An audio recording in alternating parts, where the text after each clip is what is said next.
Madam Eunice. I think that is quite a number of things you are working on and your experience since the Peace Agreement 2015. I think that's really, you've done very wonderful contribution, and we really appreciate and we look forward to learning more from you and tapping from your expertise and knowledge on this topic. At this juncture, allow me to invite Mr. David Luganda to introduce yourself also as we go deep into the discussions. Thank you so much, Moderator. My name is Luganda David. I'm the climate lead at Green Africa Youth Organization, and I also work with the network of climate journalists in the Greater Horn of Africa as their climate expert. At Green Youth Africa Organization, it's a youth-led and women organization which is gendered, and our main branch was in Ghana, and also right now we're in Uganda. We have a number of pertinent issues and thematic area we are working on, which is climate change, circular economy, and also disaster risk reduction. Most of our work fall into those thematic areas, and when you're working with the youth, that's where we go to. And we have been also engaging into the UNFCCC processes for the youth, making sure that we run the local conference of the youth in Uganda. 3 years ago, we have been doing this activity all time, and that's what we are doing for this year, 2025. We were given mandate by UNGO, which is the UNFCCC Youth Constituency for Children and Youth, and that's what we are doing right now. Wow. David, thank you so much for that very elaborate kind of introduction, but also highlighting what you're already doing. And I'm seeing that you are doing a lot of work, which is indeed contributing to the climate action, but also climate justice. Thank you.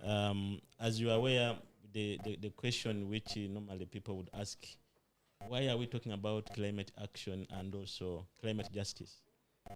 To put it more clearly, we know that the climate all over the world has changed, and in terms of temperatures, but also weather over a longer period of time. And we find that a number of things has changed. Like, for example, when you look at Uganda as a country, some of the evidence that we have around to show or to demonstrate that we are living with the impact of climate change include, among others, the disappearing of the glacier on Mountain Rwenzori.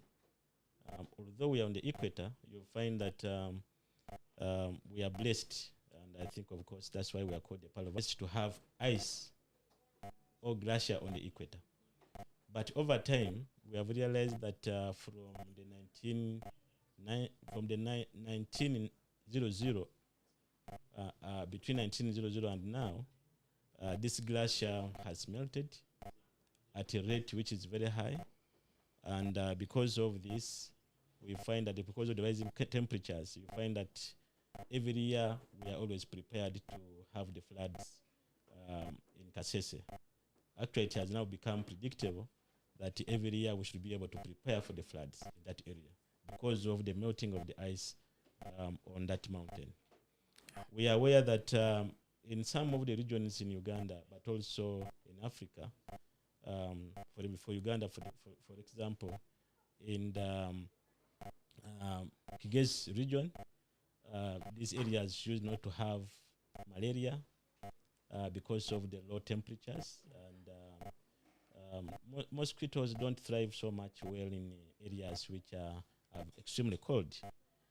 And we have realized over time that because of the increasing temperatures in those areas, mosquitoes are now thriving, and people are suffering from malaria for the first time, and sometimes they're associated to other things altogether. But this on the ground, people are suffering. Even those who may not really know who caused this challenge and where it came from, but they are paying the price. The impact is evident, and radical perspective of disease pandemics coming up, Pandemics like, when we talk about the challenge of malaria, it's a pandemic because it kills so many people. And we believe that from the perspective of justice, I know that Eunice, you are a lawyer. You know that those who contributed least to the challenge of climate change are paying the price, are paying the highest price. And the question is, why should it remain so? So if we keep quiet and we don't remain so if we keep quiet and we don't not only mobilize ourselves and the different stakeholders, the development partners, the communities to do something, then it means that the status quo will remain.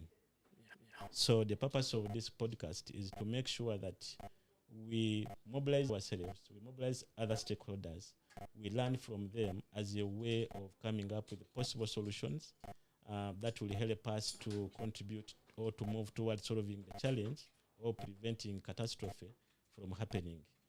Of course, somebody may say that it's too late. Indeed, it is true, but it's not too late to do something. Yeah. And everyone has a role or the responsibility to do about climate justice. And we believe that whatever climate action we are taking, it will not be good without not bringing in the perspective of climate justice. For that matter, allow me to go back to Madam Eunice to know your great institution, NEMA. I know that you are doing great work, but also people would want to know what's your mandate. Where do you get your mandate, and the great, so that we also we appreciate the great work you are doing. Thank you, Mr. Moderator. The National Environment Management Authority, NEMA, derives the mandate from the National Environment Act, that is CAP 181, what we would call the chapter. The CAP is in a short form. So we derive our mandate from Section 9 of the National Environment Act. But before we go to Section 9, it is very, very in order for everyone to know, especially Ugandans, that we are empowered under the Constitution to protect and conserve the environment that we live in. It is biblical. It is on record in Genesis chapter 1, verses 26 to 27. God created everything, including the lakes, the rivers, and all ecosystems, and gave power, dominion to man to conserve and protect whatever he had created. But it has turned out that man has continued to degrade, to destroy the environment. And we are at a stage where we are because of the current degradation. But what is our mandate as an institution? As I've already stated, Section 9 gives us the powers to coordinate, to supervise, to monitor, and to regulate all activities in the environment. The public expect us to guard against the little or the surviving ecosystems because they regulate the emissions of the greenhouse gases, in particular the wetlands. The wetlands act like a spongy farm to simplify everything. Yes, they sponge and they keep these greenhouse gases. So when you're destroying the environment, you're contributing the emission of the greenhouse gases. When you talk about issues to do with waste management, when we do not put in place measures to do with appropriate waste management practices and policies, as you are aware, the emission goes higher when these wastes are not managed so well. But the responsibility of managing these wastes are also individual. It comes back to us as people.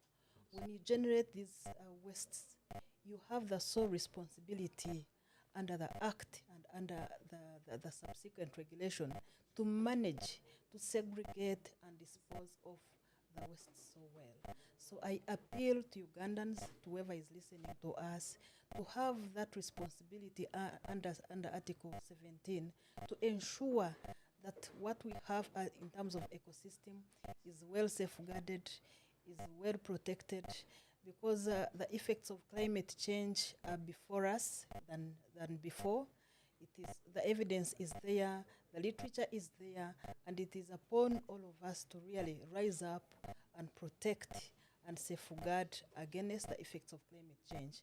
Of course, it is on record that our emissions as a country or as Africa, they are not that high, but it is also on record. You've seen, you've heard, we are the ones who are paying the greatest price. So when will this stop? Yes. When will this stop? When do we hold these people who are polluting to be responsible for whatever they have caused? It now drives me to issues to do with climate justice. Yes. The component of climate justice is a very new phenomenon. If I might be able to remember so well, it could have started maybe in Sharm el-Sheikh. That is when the notion gathered a lot of momentum. It is new.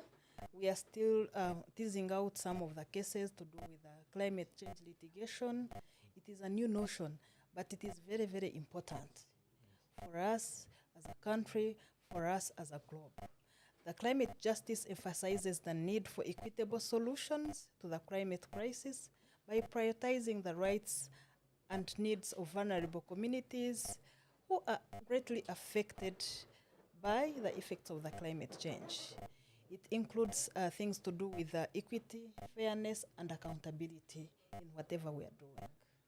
Thank you. Oh, wow. Thank you so much, Madam Eunice, for that very comprehensive kind of sharing. I've learned quite a number of things. One is that the cost of inaction is quite high. Yes. If we just sit and look at, nothing will change and the impact will continue, and therefore we shall continue suffering. And I'm talking from the perspective of the fact that I'm from one of the regions that are being affected. The other lesson which I've learned from your side is that although we contributed the least in terms of causing this challenge, it does not exonerate us from not doing anything. Actually, we should not wait for others to do their part, but rather we should be on the forefront of course, of making sure that we work towards climate change mitigation as we try to adapt, as we try to survive. So, so many years ago, the discussion was that because we did not contribute a lot to the climate crisis, or to climate change for that matter, we were not, obliged to do much. But over time, we have learned the fact that indeed, climate change has no boundaries, it has no borders, it is transboundary in nature, and it has it doesn't respect communities. Even in the most developed economies in the world, climate change has proven to be very catastrophic. If you look at recently, you find that, it can happen anywhere. And therefore, we need to work together as global citizens to be able to come together and address this challenge, and make sure that we bring all the constituencies together. And of course, one of the key constituencies is the constituency of the youth, where our brother David comes from. They will disassociate themselves from that, and therefore the global perspective and approach is that of the development agenda, to make sure that their voice, aspirations, and commitments are well catered for in whatever we are talking about. But also, we should not do cosmetic involvement or participation. We want to make sure that the youth's decisions, aspirations, and their voice is well appreciated and respected, and therefore also to make sure that since they are, you're already in the future generation where you will be the next decision makers. So the engagement of the youth and the investment in the youth is not a waste at all. It's actually an investment which is very critical. The investment in the youth is normally as good as an investment in women. Right. If you invest in those two categories, you will never go wrong. And I believe that the benefits that you may accrue out of the investment in both women and the youth are unmeasurable.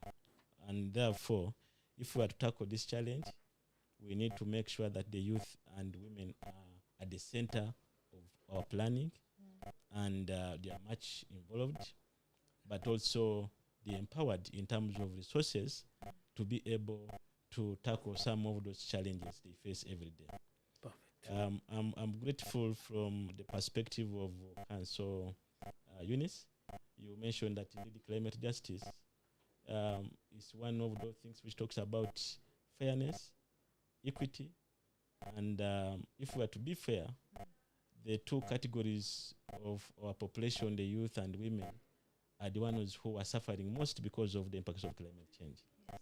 And that's why we need to deliberately, not by accident, but by choice, to make sure that we invest resources in terms of helping these categories to learn more, to empower them with the resources to do more mitigation, but also be able to adapt to the impact of climate change.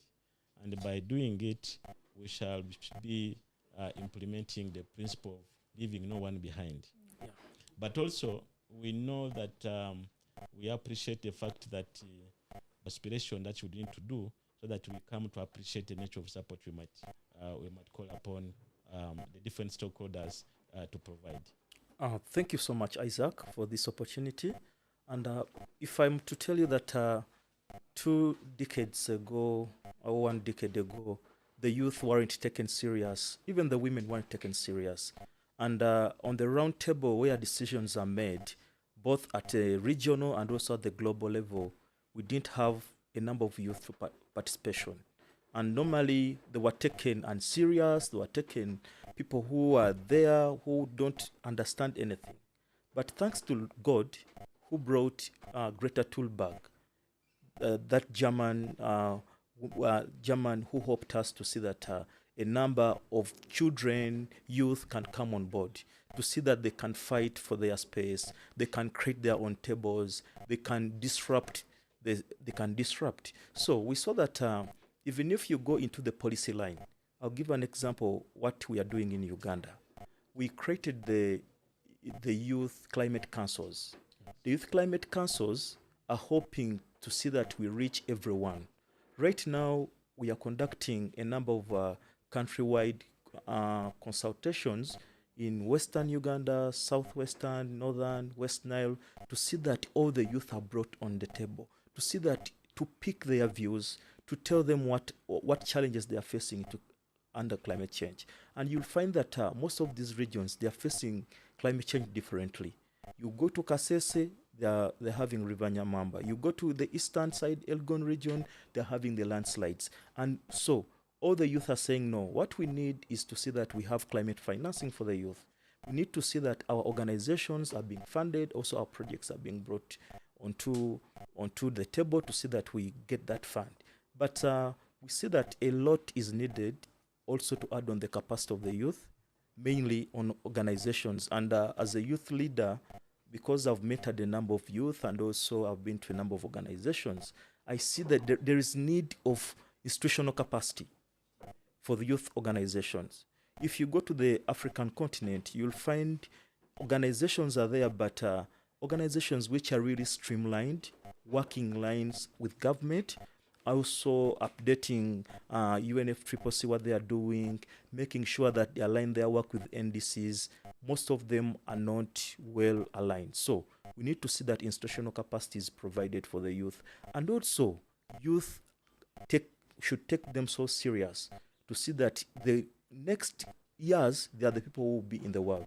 In the next 50 years, they will be now the decision. They have started being the decision makers now, but also in the next 50 years, they owe this world. So they have to start being serious, making sure that they follow all the conversations. But you find that in most of the global south, normally whenever we see most of organizations are coming from the global north, they are doing a lot of work under the youth, yet here they are not well organized. And if you are not organized, you will not get exact finance you want. And also, we have also made sure that we do a lot on zero waste, because we see waste is one of the issues in our country. Everywhere you see littering, a lot of rubbish, and we have made sure that we put waste to use. And The Zero Waste campaign is making sure that one, we do what we join it with circular economy, making sure that what we collect out of the public is being put into use. And in the end, we are making the positive out of climate change. Not only a negative part, but also creating employment and products out of these plastics and also out of other degradable material. And also, right now, we are running the Global Reuse Working Group, making sure that how can waste be reused. Normally, we have been doing the decomposing, recycling, but the reuse has been left out. And also, as Gaio, and also I myself who's coordinating that platform, we are making sure that no, Africa has its own traditional ways of making reuse to waste, even in our homes. So we are using what is available into our communities to make sure that we fight climate change and also reduce waste. And to go back to your question, which we are doing platforms, we are doing a lot and making sure that we also document. And this goes to all the sectors in the Global South, the works we are doing on projects. Let us start doing the documentation. If you don't document, a lot of people will not read your work and no one will cite you. And that's why we are here. And I'm very happy. That's what I was going to even to. Yeah, and I'm very happy that ECO has brought this in partnership with Marathon. Yes. They have brought this into action to see that we go where the youth are. You know, these things of making sure that this time is us coming to the youth, because they are on social media. We are streaming live on YouTube, on social platforms under Eco Live. So making sure that even if after 10 years, they'll get this conversation. So meaning that this is something which is good and excellent to see that it's something thought of, an idea which everyone would appreciate. Thank you.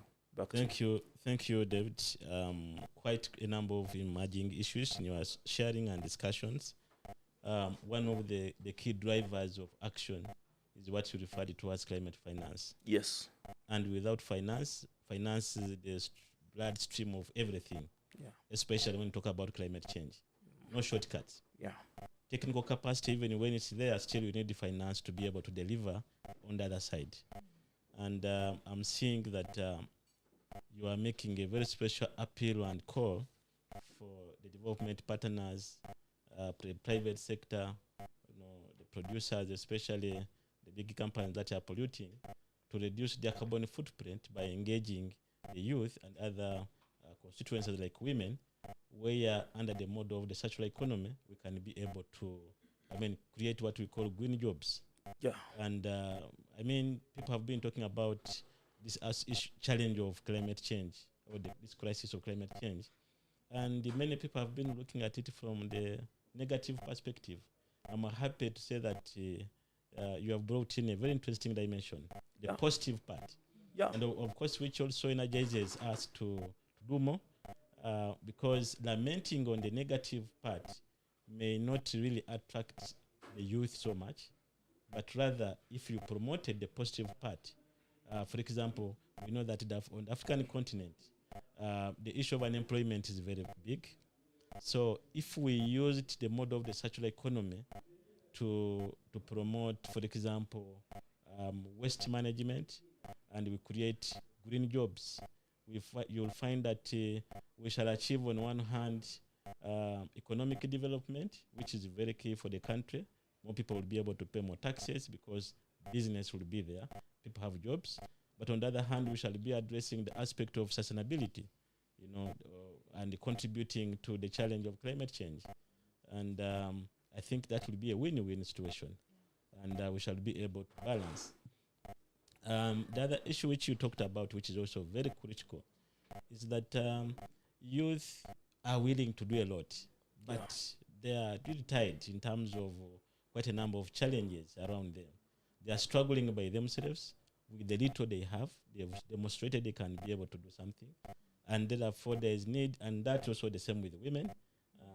So many women are doing a lot in their own constituencies, but the financial support is not coming in. And I think we believe that through these kind of discussions, we would call upon the development partners all over the world to be able to partner with the youth and women groups so that we are able to deliver. But also we need, for example, in Uganda, Ecological Christian Organization together with the Marathon Marketing, we are committed to making sure that we reach everyone, especially those different constituencies. As we mentioned, for us, what is motivating us is that the crisis is increasing and the cost of inaction is high. Yes. And therefore, we want to contribute in whichever way we want or we can. And we want to reach out to those in the remotest areas possible, the hard-to-reach areas. For example, in those communities which are being affected where the climate impacts are very visible, like in the Rwenzori region, in the Albertine region, in mountain around Mountain Elgon, in Karamoja, in Nakasongola. I mean, the evidence of this issue of climate change is very evident in most of the parts of the country, but also in most parts of Africa. And therefore, we want also to learn from our colleagues from the Global North, who are doing also a lot in terms of the issue of technology transfer. Some of them, they have not only technology which we can be able to use here, but also perhaps they have also the resources where we can be able to partner with them to do more and therefore be able to have a balanced kind of engagement when we talk about climate action. As we said, we know that the Global South contributed less than 3%. Less than 3%. But this does not give us an excuse not to do anything. We are more than prepared to work together with our partners all over the world to do something in this area. I'm happy that Eunice, you talked about actually a very critical aspect of making of the issue of you can't do much without this policy framework, which is the mandate of the institution you are working with. And we want to know how are you preparing yourselves because yesterday I saw that we launched the National Climate Change Regulations or Climate Change Mechanisms, which are really critical in terms of guiding our actions in the country, which is really very critical because I think we appreciate the fact that Uganda was one of those countries that first came up with the National Climate Change Policy, and we celebrate that. But again, one of the challenges we have is the issue of implementation. Yes. So how are you prepared to work or to spearhead as an institution, which is at the center of everything, to work with everyone so that we are able to work towards moving towards resilience, resilient communities, resilient economies, green enterprises, as well as making sure that sustainability is at the center of every decision making, whether it's in companies, government agencies, NGOs, and many other communities. Thank you, Isaac. Thank you for that, and thank you for the elaboration and setting the pace for this. I am happy that as a country we've made great strides. When you go to the international level, there are still a few countries that have the policies, the laws in place. And for Uganda as a country, we have the climate change policy. Then we have the Climate Change Act, which is anchored on the policy.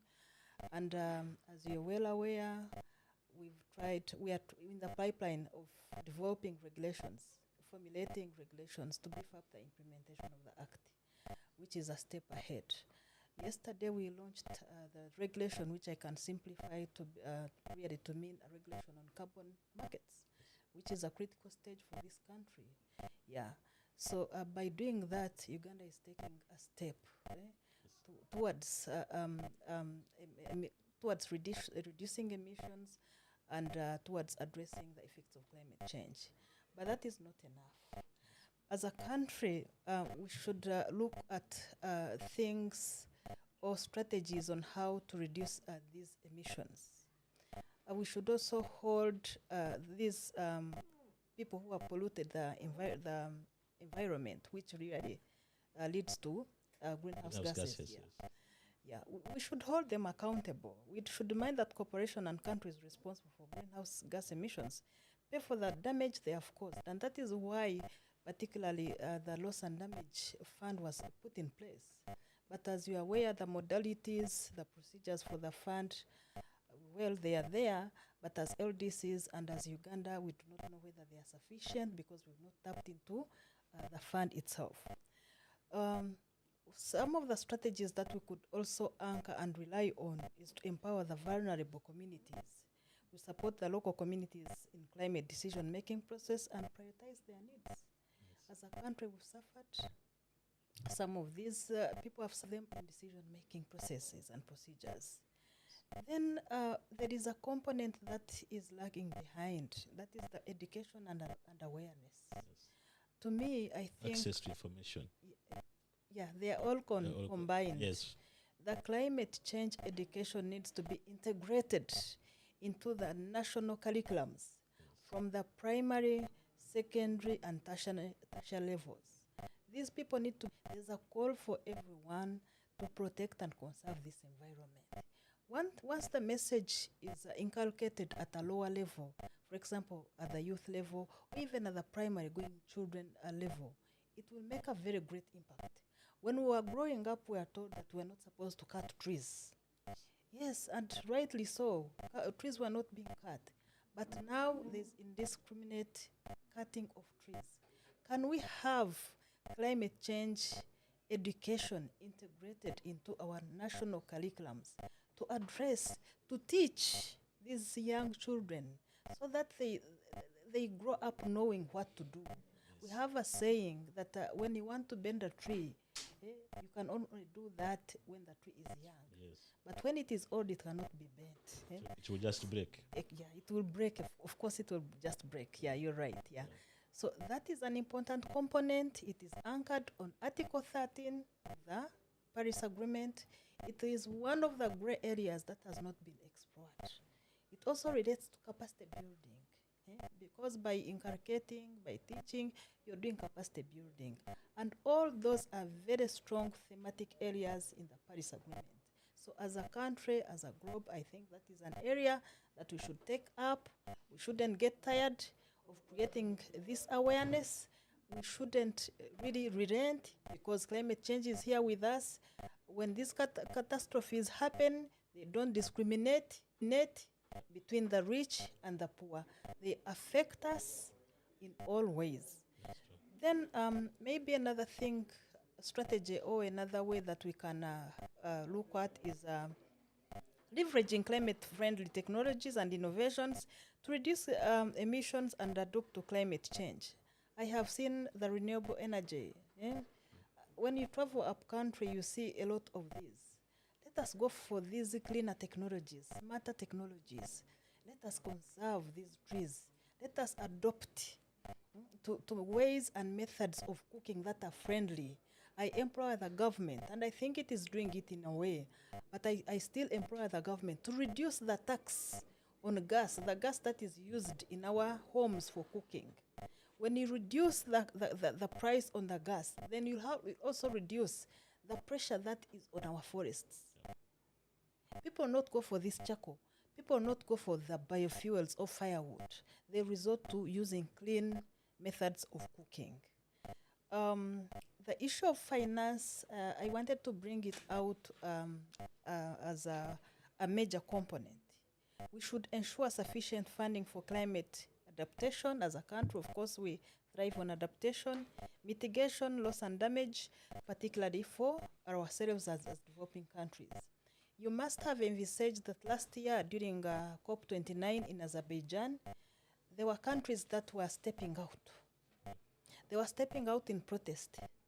There is a lot of tiredness in our negotiating rooms because a lot of English has been spoken, but no action has been taken up.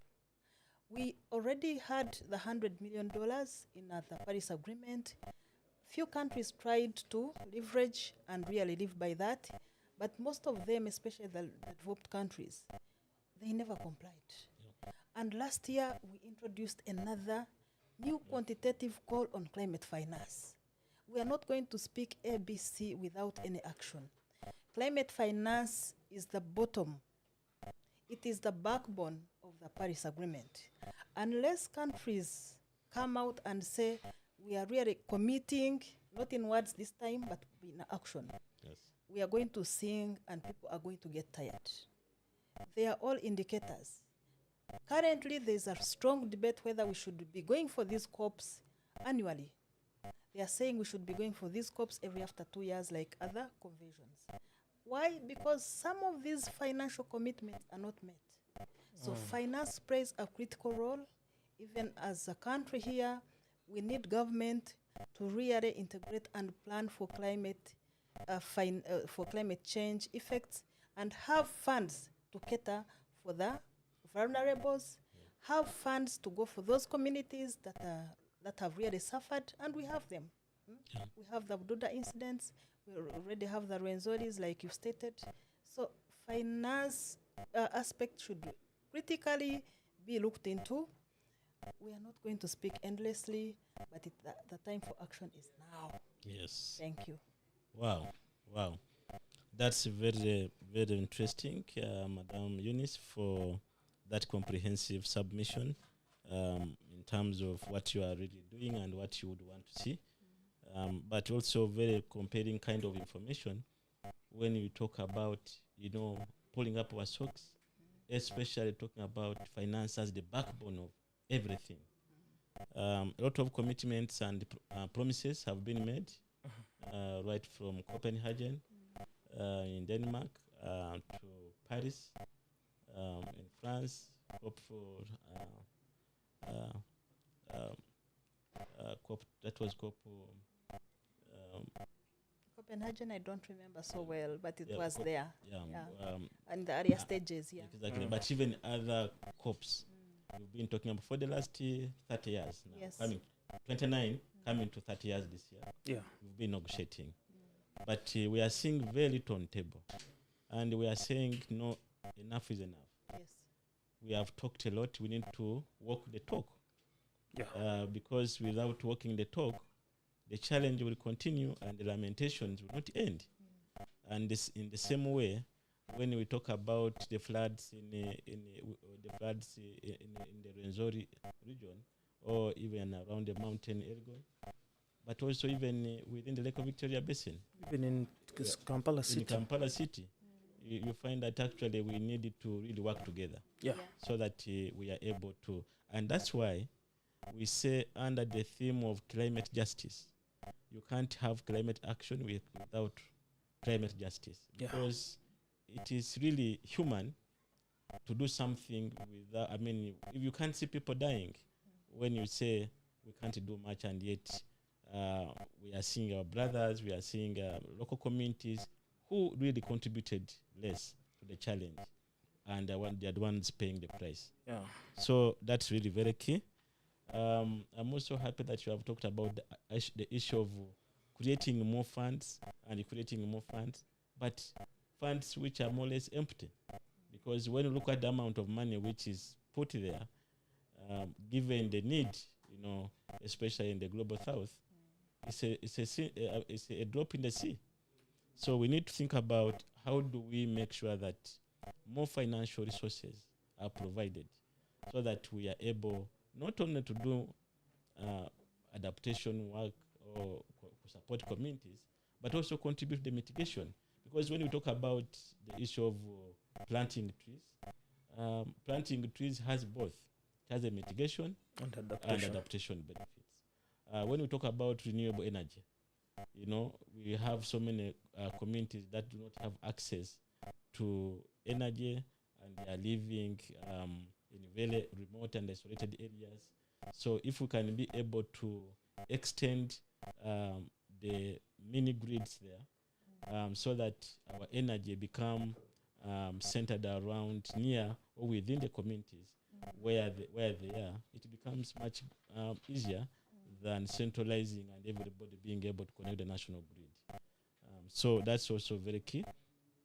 Lastly, you also hinted on the issue of making sure that indeed government of Uganda has done a lot but we need to do more. And as stakeholders in this, civil society, the private sector, parastatals, and of course the communities themselves, we need to work together to be able to move in the direction where we create hope. Because without hope, I think it will be very disastrous. And we know that a lot can be done, but as we mentioned, without the financial resources, nothing much can be achieved.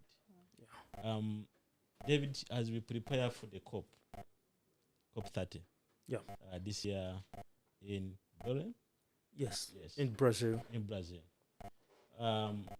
What is fermenting and brewing in terms of youth engagements and what's in the cooking? What are you preparing, and what are you planning to do so far? What are your preparations for the COP? And what are some of the key demands you are looking at? Thank you so much, Isaac. I would want to tell you that we have started preparing for COP, and for this, get all the youth voices and making sure that we get the countrywide, each and every region. But as we know, I'll go back to the preparation. We have seen that ever since we came out from COP and also the negotiations which were done, we have seen a number of climate catastrophe, disasters, and also hazards happening within both in the country and also at the region. But also for this time, we want to make sure that there are a number of frameworks which were set by UN, for example, early warning for all. And if you check for Pillar 3, which is communication and reporting on early warnings, mostly we have not seen youth coming out to see that they are really engaged and reaching very far within their communities. And we see a lot of discussions are being conducted between government to government and international bodies, but via trickling down, you can't see that really we are getting the messages, we are getting the early warning message, and also providing feedback to the last to government. So there is a missing gap between this weather climate early warning messages to the last mile. So as youth and also as youth constituency, we want to see now, for this time we want to see that a number of what is pledged or is being put into place and what is promised. And also making sure that we make sure that for this time when you are organizing COP under the YANGO, the UNFCCC constituency, we made sure that children are vital. Children were brought on board to see that children are included into the process, to make sure that because they also have their views, they want to envision how the world will be in the next 10 years, 15 years, 20 years. So we made sure that we look for their ideas, we bring them on board, whatever consultation we are doing, and also bringing on climatepreneurship. Mostly, unemployment is affecting sub-Saharan Africa, where you see over 78% of the youth are unemployed. Check for Uganda, we are having the highest young population around the world.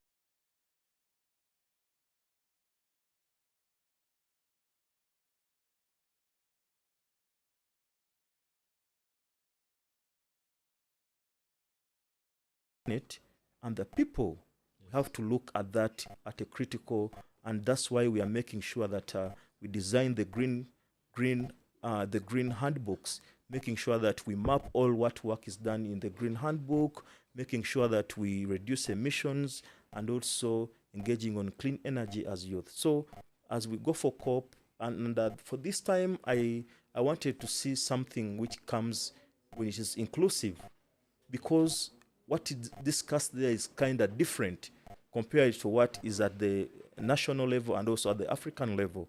So as a person who has been engaging in these processes and also representing the youth, we want to see that what is pledged is being put into action by the world leaders.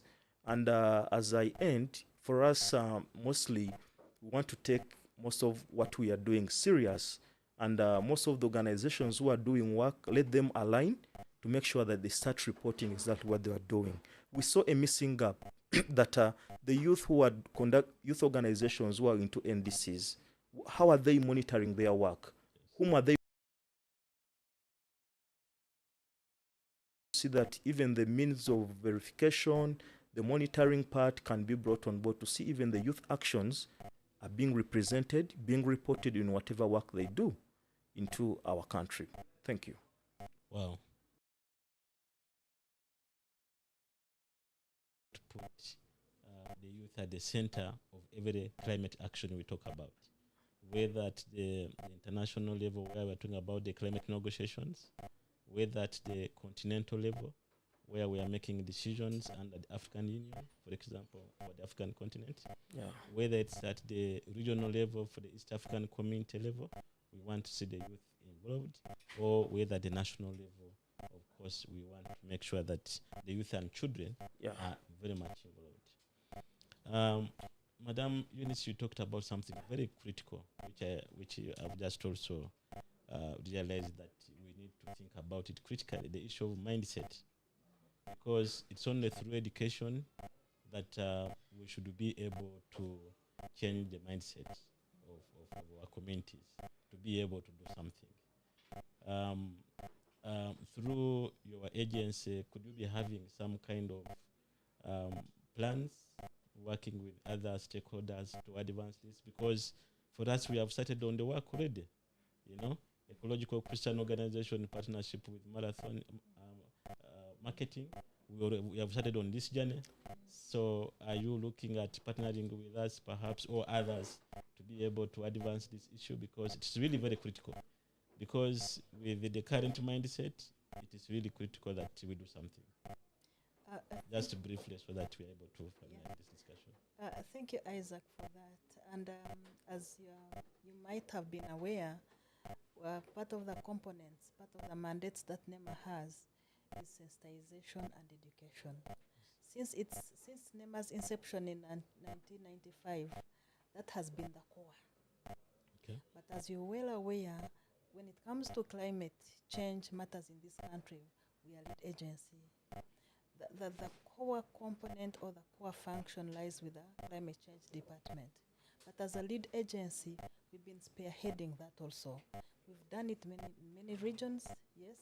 We have the climate change literature, we have the educators that are responsible for that, but we do so with the Department of Climate Change at the Ministry of Water and Environment. Yes. So learning never ends, and you know, environment evolves each and every day.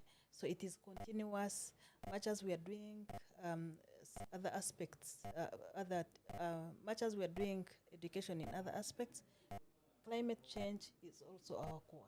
Yes. Yeah, thank you. Wow. Thank you so much, Madam Eunice, for the great work already you are doing. I can see you in the climate negotiations, but again, back home, doing a lot of legal work, but also contributing to the policy frameworks, which are really key in terms of guiding our actions on whatever we want to do. Yeah. David, can I request you to say your last communication to the audience, or ask, and so that we come to an end to this discussion? Mainly for this discussion, I've loved it, and bringing the youth on the table, making sure that most of our ideas, our decisions are being taken by world leaders and also by everyone. But as we wind up, we want to also make sure that we look on the people who are living in urban informalities, who are living within the cities, and how climate change is affecting them. Right now, we are seeing increased temperatures and also heat coming out. New phenomena are coming out every after years. So making sure that also early warning messages, making sure that early warning messages, co-production and co-designing, we engage with them to see that they can make improved decisions. So whatever we do, we have to make sure that no one is left behind and everyone is included in whatever we do, in whatever climate action we implement. And that's what we can call justice for everyone within the planet. Thank you very much. Thank you, David. And, Yes, preparing for COP30 in Brazil, in Belém, I would employ our lead negotiators on finance to really study the area so well and be able to advocate for those that have the powers to specify the time frame and the terms of this finance. And also they should be able to put them to task, so that they can be able to specify what the finance will support, how it will reach the communities that need it most, and how the finance will be measured. Yeah. Wow. We started this last year in Azerbaijan, and I know we are looking forward to having many more engagements in Belem. So the finance negotiators should bear all that in mind, because without achieving that, I am extremely sure that we are going to hit a snag, we are going to get bored, and parties will begin to pull out of this. My last message to the audience, to whoever is really listening to us, whether Ugandans or not, they should implore their parties to comply to the provisions of the Paris Agreement. Yes. We are living in an era of reporting. Countries ought to have submitted their new NDCs last year. But we had a meeting in April, and not many countries had given us the information. Parties were expected to report on their BTRs. But also, there are not many countries that reported. What does that show you? Into agreement, you must be able to do or to implement the provisions. I know the LDCs which I represent were given flexibilities in terms of reporting, especially for the BTRs. But they should be able also to report. Okay? Because when you report, you get a lot of leverages. Yes. How are you going to advocate for finance, for money, when you've not reported? When you've not done the obligations that you're mandated to do as a country? So the issue of reporting under the Paris Agreement is very, very important. And Article 15, it should be carried forward. And let us get serious as parties so that we reach somewhere. I thank you for listening. Wow, thank you so much, Eunice, for that's very important submission. Without reporting, we can't know what's happening, Yeah. and therefore we can't even measure the progress made. I want to thank our audiences wherever they are, in Uganda and beyond. We want to thank you for listening to us, and we want to call upon you to always join us in this podcast we shall be having in the near future. We plan to have quite a number of them, so this is not our last one, and we look forward to engaging you and working with the different partners, stakeholders, as we come towards to closer to climate action, because we are saying that there is no climate action without climate justice. And I want to say that for us, the motivation is that those communities that are suffering and that are facing the impacts of climate change should be able to access climate finance. They should be able to be supported, and we need to make sure that we walk the talk in terms of implementing some of the decisions we make, not only at the COPs in the climate negotiations, but also in the national frameworks, policy frameworks that we make, like Uganda has a number of those frameworks. I want to say that this podcast has been brought to you by Ecological Christian Organization in partnership with Marathon Marketing, and we look forward to engaging you for a number of topical issues where we shall continue bringing experts in different areas of climate change. By the way, as you are aware that climate change is very broad, this was our opening kind of session, but we shall be having quite a number of sessions, for example, on climate change and health, on biodiversity, on wetlands, on agriculture, and more depth on women, specifically on youth, indigenous communities, where we want to get all this information, renewable energy issues, clean cooking issues, and we believe agroecology, and we believe that these discussions will contribute a lot to high-level decision making so that it will influence positively in the way we are doing things currently. I want to thank you once again, and for God and my country, we thank you so much. We meet again.